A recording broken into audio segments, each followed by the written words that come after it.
Welcome to the Betterwallet Podcast, a podcast where we talk to everyday people who have changed their lives through managing their money. We talk about their money journeys, the good, the bad, and the ugly. Welcome to the next episode of the Betterwallet Podcast. As you guys know, the Betterwallet Podcast is all about demystifying the topic of money and sharing powerful money stories from people who truly beat the odds. Today, we have a fairly unique episode. I've never done this before, but I wanted to reach out to the Betterwallet community on Instagram and ask, what questions do you have? So I can answer those questions live. And how I phrased it was, what questions do you have about money? What questions do you have about running a business or entrepreneurship? And what I try to do is collect 5 questions that I thought were pretty intriguing. That way I can answer them on the podcast live so you can, hear my thoughts on your various topics that you might be thinking about. So I'm really excited about this episode. There's a lot of really cool questions that I would love to go through in as much detail as I possibly can. But in the spirit of trying to be concise, my goal is to try to get through each one of the questions within 2 minutes. So my VA was able to collect 5 different questions. They were the first 5 questions that came in. And I'm going to try to answer them in 2 minutes each. So pray for me, y'all. Pray for me. So I'm definitely excited to jump in. So let's go ahead and do that now. So I'm not wasting any more time. Again, all these questions are either related to money or they're related to business. So let's jump into the first one. So the first question, I'm going to just, everyone's, anonymous. So the first question is, how do I develop a wealth mindset? My ability to earn is capped by my mindset, and I'm trying to get through that. So that's a really good question. And my answer to that is there's a difference between having a scarcity mindset and an abundance mindset, right? So you want to make the transition from a scarcity mindset to an abundance mindset. What do I mean by that? I'll start by kind of going through a story because I struggled with this my entire life until recently. So the first 2 jobs that I had out of college were like drinking out of a fire hose. It was like there was so much information. I was fresh out of college. I'm first generation corporate. I didn't know what the hell I was doing. I was really surrounded by a lot of people who like they come from private equity families, like they have multiple houses, right? I'm just a kid from the hood, right? So it was hard for me to connect with those folks and then also come from a place where, I had confidence when giving presentations, whatever it might be. It was tough. I can't lie. It was definitely tough. And it really hurt me when I was going after promotions because I wasn't confident. I didn't trust myself. I came from the hood where I never really had anything. So when I was trying to go after that promotion, I felt like my boss was looking at me like, okay, what have you done? Right? Like, boast yourself, like talk about what you've been able to accomplish. And that wasn't what I would do every single day, right? I didn't really care about the perception, right? I was just trying to get my work done so I didn't get fired. And I didn't want to go back to the hood that I came from. So that was my first 2 jobs. That was most of Vanguard and then my time at this one private equity company. And then I joined this company called SCI, which if you work with a financial advisor, they probably work with SCI in some capacity or, one of their competitors. And I was talking to one of my colleagues. He was, a senior manager there. His name was Jay. And Jay, I went through my story and he said, Mark, I think it's time for you to move from defense to offense. And I said, Jay, what do you mean by that? What do you mean defense to offense? He was like, you lived your entire life playing defense. Living your entire life. Everything you've done, you had to play defense. You had cards stacked against you. You're playing defense, right? You always had to knock down that brick wall. The day that you go from playing defense to playing offense is going to completely change your life. Think about what you could potentially accomplish if you leverage everything you've already learned, everything you've gone through in order to build the empire that you deserve. And I was like, man, like I never really thought about that. Because he came from, a really poor area of California, and he had to do that. And the day that he started doing that, he became an entrepreneur, he became a senior manager. He started trusting himself a little bit more. He's giving presentations in front of, millionaires. And I used to be so envious and say, I would always think like, what gave him the confidence? And it was truly that. It was going from playing defense to playing offense. What can you do to put yourself in a position to exceed and not always think about what you've gone through to get to that point, if that makes sense, right? So I used to kind of walk around as if I was, in my opinion, like a charity case. Like I used to always tell the story of like, oh, like, this is like what I went through growing up. And I wanted them to somewhat feel that they like a charity case, really, that I always wanted them to feel bad for me. I always wanted them to just think I was a hard worker and I was doing my job. But it wasn't until I started thinking through, okay, well, I deserve to be here. I went through all the things I went through in order to get to this position. And I probably worked harder than everyone, that I call my colleagues. I deserve to be here. When I made that mental adjustment, then the promotion started coming. I was promoted 3 different times within 1 year because I went from defense to offense. So I would say that would be something you want to think about, moving from that scarcity mindset to the abundance mindset. What you have been able to achieve is probably light years ahead of a lot of other people that were in your same position. So find a way to take advantage of all the life experiences that you've gone through and use that to your ability, right? Like for me, even going paying off debt and budgeting and failing a lot of times and then succeeding and coming from the hood, all this stuff, I've used that, I've leveraged that in order to build my platform, right? Even if you think of examples, like I read a report the other day, we are talking about 50 Cent.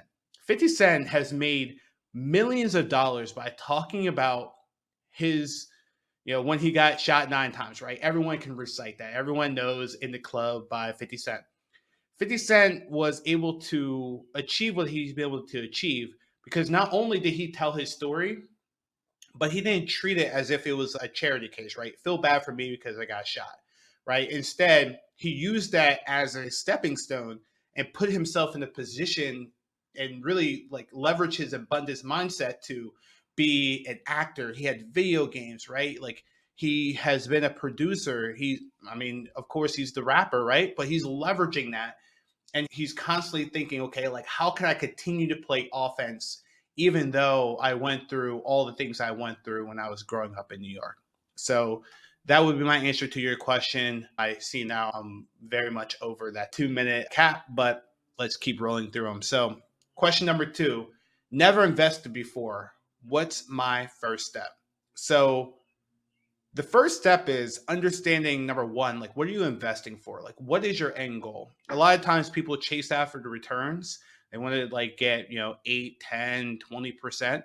But where you really want to start is understanding like what your goals are, and not just I want to make as much money as possible. It's I want to retire. I want to retire by this age. I want to retire early. I want a new boat, I want a new house, whatever it might be. Understand what that goal is, because you don't want to mix up goals. What I see often is that people will start investing and they have all these different goals, but one goal might be within 5 years, one goal might be within 10, the other one might be in 40. You don't want to mix them all together. And that's why it's important to have different investing accounts. So, and then number 2, it's after you understand what your goal is, you have to learn how to invest and invest the right way, right? Like if you feel like you're gambling when you're investing, you're not investing the right way. If you feel like it's boring and dry, you're probably investing the right way. So you want to make sure, number 1, you know what you're investing for. Number 2, you want to know what you're investing in or what you should invest in. I hold a free class at the end of the month, basically just teaching people how to go about investing their hard-earned dollars. And if you have the goal of retiring early, I'll teach people how to go about doing that as well. So check that out. That link will be in the show notes. But those are the first 2 steps. And then after you know what you're going to invest in, then the easier part is opening up an account, right? So if you're investing, just general investing, you would open up a traditional brokerage account, which doesn't really have any tax benefits. But if you're trying to retire early, you could use a brokerage account. If you're trying to retire at 59 and a half, when the IRS says you can retire, you could use a Roth IRA. You could use a traditional IRA. You can use a 401k or 403b, TSA, whatever you might be using. So that would be step number 3. So step number 1, understand what your goals are, your investing goals. Step number 2, understand what you're investing in or what you should invest in.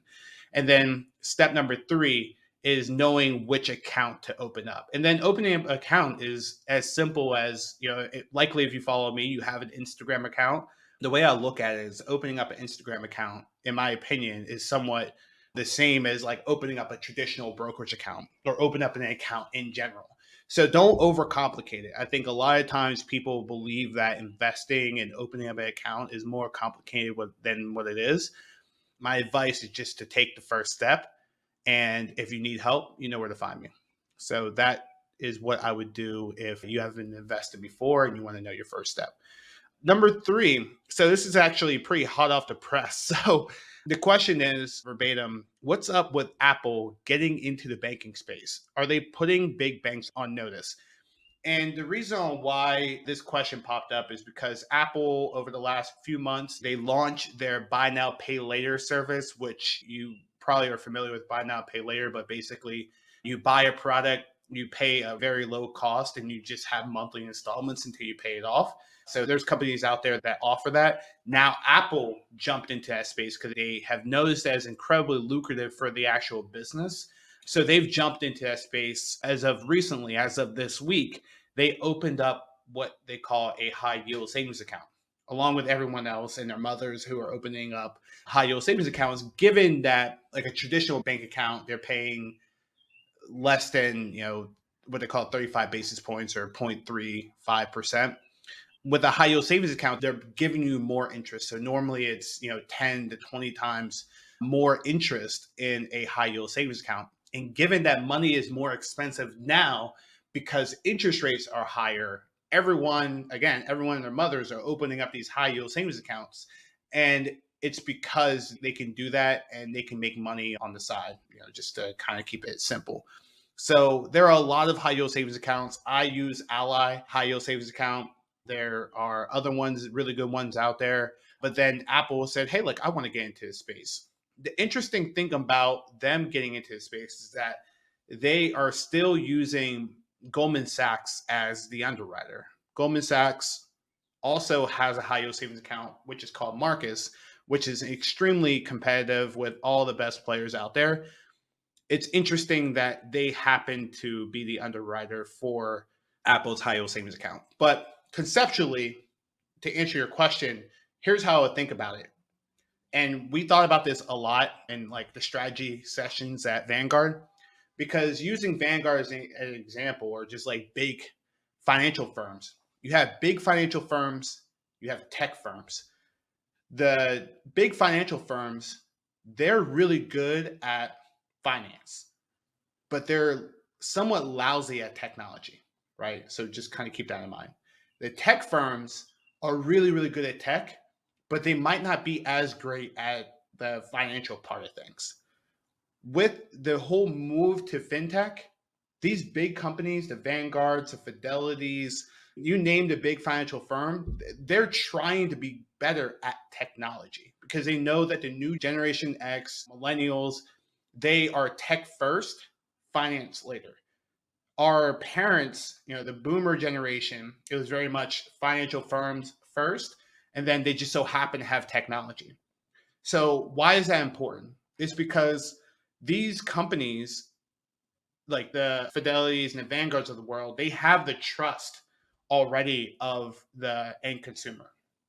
They already have the trust. They just don't have the ability to scale as much as like these tech firms. And these tech firms, they have the scale, but they don't have the trust, right? So you have to like think about that. And at Vanguard, we would call them like competitors that you just wouldn't, they had a fancy name for it, but like competitors that you wouldn't naturally like think about, right? It'll probably come to my head like here later, but just competitors you wouldn't think about. So a lot of times when we're talking in these strategy sessions, we will be talking about the Fidelities and the Blackstone or the BlackRocks of the world, like these big financial firms. But then we will also talk about the Googles, the Apples that could easily come in. They already have the audience, right? Like everyone that's listening has Googled something before. Google has information on you. What stops them from getting into the finance space, right? The only thing that stops these companies from getting into the finance space happens to be the regulatory concerns that they would have to deal with if they happen to get into that world, right? So if they say, hey, like I'm going to deal with the regulation and like the added scrutiny, all that stuff, if they agree to that, then a lot of them already have the client base, right? Everyone that's listening right now probably has either a phone by Apple or a phone by Microsoft, right? Or Google. Like, just kind of keep that in mind. They already have the client base. They can learn the finance stuff. So it's like easier for them to do that. So again, like that's just like you have to just think about like what's happening in the background there. What I thought was really interesting, I started doing some more research on Apple and what they're looking to do. Apple, in terms of what has been working for them in the past, watches, iPads, iPhones, and that has made up the bulk of their revenue. What they're trying to do now is get into the services world, right? Try to create an ecosystem where everything that you use is an Apple product, from what's in your wallet to the phones that you're using to your computers. Everything that you do would be an Apple product. That's their end goal, right? They want to completely take over. And it's not just Apple, you have Amazon, Microsoft. They're all trying to do that. And this is just another step in the right direction for them, right? Again, with buy now, pay later. When I started looking at the numbers, if you just look at the services department within Apple, back in 2012, more than 10 years ago, 11 years ago, back in 2012, 8% of their sales came from services. Guess what that number is now? Close to 20%. Because it's close to 20%, that pretty much tells you that they're moving in the direction of hopefully one day making services, the ecosystem that we all use to better our lives, whatever that might be. They want that to be a bigger chunk of their overall revenue. So this is just moving in the right direction, because what a lot of people have done, if you have an Apple card, because you have to have an Apple card before you sign up for the HYSA, the high yield savings account, people are going in and they're opening up the account because a lot of people don't know what that was before Apple launched it, right? So now people are opening it up because they already have the trust, right? So they already trust Apple. So they're saying, okay, well, I trust them. I'm going to open up this account. I think it's the right thing to do for my money. And then they pour money in, and that helps with their overall revenue, because what they do is then they go and lend that money out at a higher rate. So that's the game. But yeah, I mean, that is what is happening within the banking space. Are they putting big banks on notice? They've already been on notice. These banks and these financial firms, they know this stuff. And this is the reason why they are trying to catch up. A lot of these companies are trying to be more tech focused. Vanguard has been definitely slacking in that category, but the Fidelities of the world have definitely been launching different products, trying to be more tech focused. So you'll continue to see more and more of that as that competition continues. The next question, and I'm definitely not doing well on time. The next question is, what's a legit side hustle to increase monthly cash flow? So this is a question I get often because everyone wants to make money, as much money as possible. What I would say is be careful, right? There are so many different ways of making money, but it doesn't mean that you're going to make money forever if you choose the wrong side hustle, right? For example, I can easily answer that question and use what I've done in the past, right? I used to be a barber. I used to, drive Uber. But if you don't, and I made good money being a barber and driving Uber, but I loved it. I love cutting hair. I love driving people around Philadelphia to learn more about the city because, I was born there, but I wasn't raised in Philly. I spent 10 years of my corporate career there. But there was so much I didn't know. Philly was growing, it was kind of going through its renaissance before 2000 and like right before COVID, right? So it was a great opportunity for me, and I learned a lot. And at the same time, I got paid a decent amount, and I was also paying off my debt, so it helped out. So I'll start by saying that. And if you're looking for guidance on an actual side hustle, I won't sit here and tell you, do vending machines or become an influencer or do, I don't know, whatever strategies out there to make money. I want to lead you in the right direction. So a concept that I love. It's actually a Japanese concept that stands for reason for being. I'm going to screw up the name of it, but it's called Ikigai.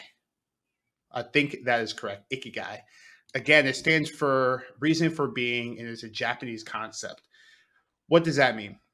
With Ikigai, what they talk about is how to find like what your mission is, like what's your passion, like what is your reason for being.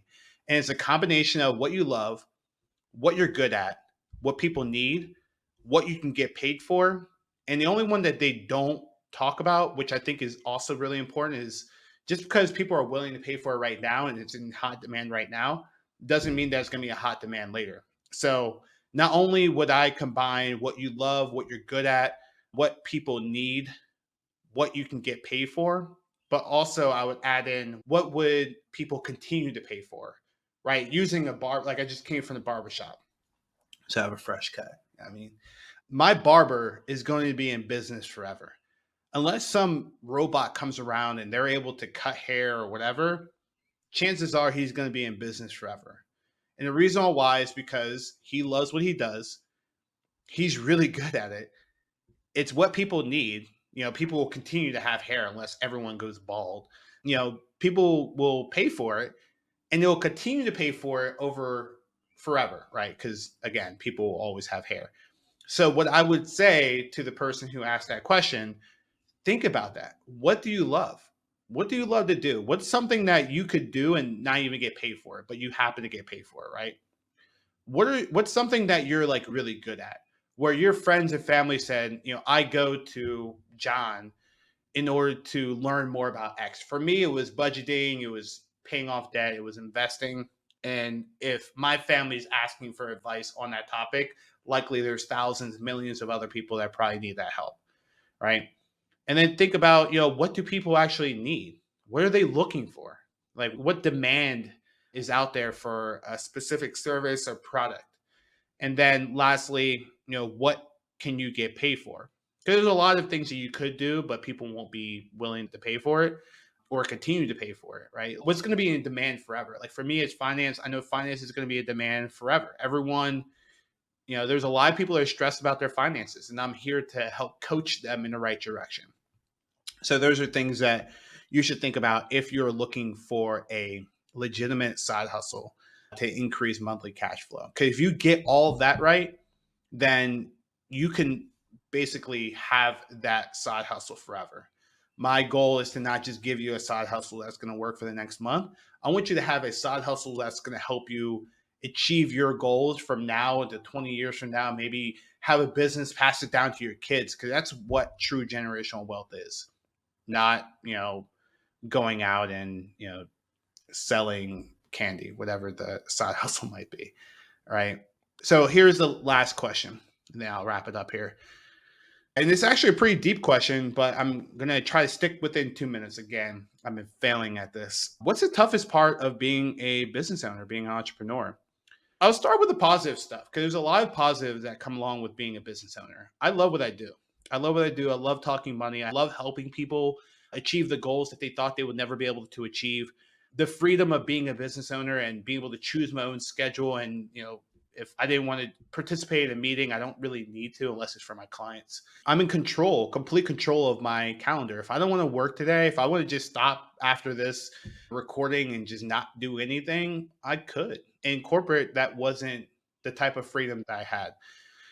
I also love the fact that every day is different. Every day I have a new challenge, new opportunity that might come up. And it's very exciting. It's not tedious. And if it is tedious, I can hire that out. You know, I can't necessarily do that in corporate America. Like I can't go and tap one of my peers on the shoulder and say, hey, like I'll slide you $20 if you take on this project. I mean, I could, but that would be frowned upon. I never did that in my career, by the way. I never gave anyone any money to take on a task that I didn't want to do. So Vanguard, if you're listening, never have done that. Let's talk about the things that are tough. I would say that imposter syndrome is definitely one. You know, if you're doing what you love, you probably are seeing a lot of success, and it's not easy to accept that, especially for someone like me. Again, came from the hood. Like I came from nothing. No one in my family is an entrepreneur. So it's tough. At times you feel a little lonely, you know, in this business journey. So That's why I always say like words of affirmation are really positive and great for me, because I need to hear that, because a lot of times you're working in your own little island and you're helping your clients, but sometimes you want to hear, hey, like you're doing great. So that's why I always ask, like, hey guys, like the best currency you can ever give me is writing a review for the podcast. I put a lot of time and attention into it. So if you could, provide words of affirmation and tell me how well I'm doing or not so well, that would be amazing. And that'll help with the bad. So number one is imposter syndrome, which I think everyone works on as an entrepreneur, especially if you're doing well. So number two, I would say like there's a lot of burnout. I would say there's a lot of burnout. I work really hard to do what I do. And even if you're extremely passionate about a topic or really passionate about a certain industry, you can still burn yourself out because we're all human, right? I try every day to wake up and give it my all. I'll give 100% of whatever I got. But there are days where I'm just like, man, I'm tired, but I continue to work and I'm trying to work on that. So, times where I feel like I shouldn't be working, like this Sunday, like I felt burnt out. I was working like all weekend.